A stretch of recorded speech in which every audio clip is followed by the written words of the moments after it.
Independence Day speech. Assalamu alaikum. I am glad to join you today on the day of independence. I am here to make you remember this memorable day. 14th August, the day of Pakistan, is a very common day for other nations, but a treasured one for the Pakistani people. The story of freedom is a continuous struggle of the Muslims of subcontinent. On this day, Pakistan gained freedom from British rule.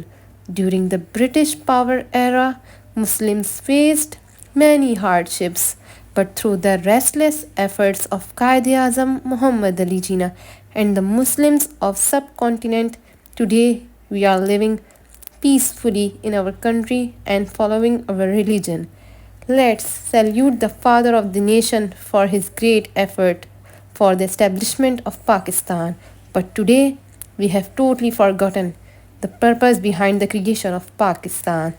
This is not the same Pakistan Allama Iqbal had dreamed about.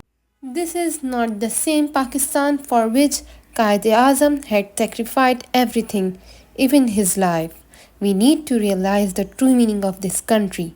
We should not divide Pakistan on the basis of parties and castes. We need to show unity and brotherhood. We need to act upon Qaid's vision, unity, faith, and discipline. We have to work together for the peace and prosperity of our beloved country. Thank you.